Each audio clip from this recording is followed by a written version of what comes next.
This edition of whatever it is you're watching is brought to you by...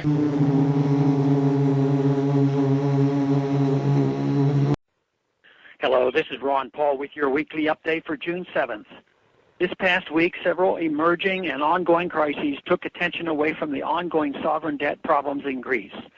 The bailouts are merely kicking the can down the road and making things worse for tax-paying citizens here and abroad. Greece is unfortunately not unique in its irresponsible spending habits.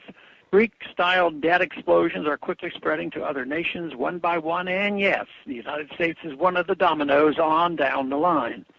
Time and again, it has been proven that the Keynesian system of big government and fiat paper money are abject failures in the long run. However, the nature of government is to ignore reality when there is an avenue that allows growth in power and control. Thus, most politicians and economists will ignore the long-term damage of Keynesianism in the early stage of a bubble when there is the illusion of prosperity, suggesting that the basic laws of economics had been repealed. In fact, one way to tell if a bubble is about to burst is if economists start talking about how the government and the central bank have repealed the business cycle. The truth is, the laws of economics are constant and real, no matter how inconvenient they might be to politicians and bankers. This reality is setting in and the bills are coming due. In the meantime, countries that have no money have bailed out other countries that have no money, except for the phony money created by politicians, bureaucrats, and their partners in crime at the central banks. This may be preventing big, well-connected banks from having to take on massive debt, but it is all at the expense of the tax-paying citizen. As government and central banks continue the cycle of spending and inflating, the purchasing power of their currencies is constantly being degraded. These currencies are what the people are working for and saving. This inflation guts the savings and earnings of the people who have very limited options for protecting themselves against these ravages. One option is to convert their fiat currency into something out of reach of central banks and government spending, such as gold or silver.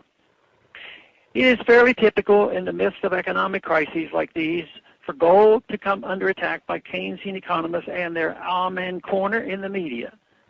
The arguments against gold are usually straw men based on a fundamental misunderstanding of the purpose of buying gold. Gold is not a typical investment. It is a defense against the predictable behavior of governments to debase a fiat currency under its absolute control. The people who run the printing presses have trouble shutting them off. In order to limit one's exposure to this reckless behavior, it is wise to exchange unsound assets for sound ones. As the foundation of their power, their fiat currency, is rejected or avoided, government power is compromised.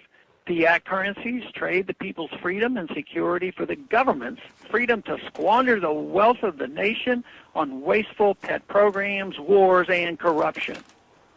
This is why the freedom of the people is so intertwined with a sound monetary unit. This is also why the founders liked gold and silver and supporters of big government hate them. Thanks for calling this update. A new update is placed on this number, 888-322-1414, every Monday. The written text can be found on my website, www.house.gov/Paul, under the heading Texas Straight Talk. Thanks for calling. This edition of the Ridley Report was brought to you by the New Hampshire Liberty Alliance at nhliberty.org.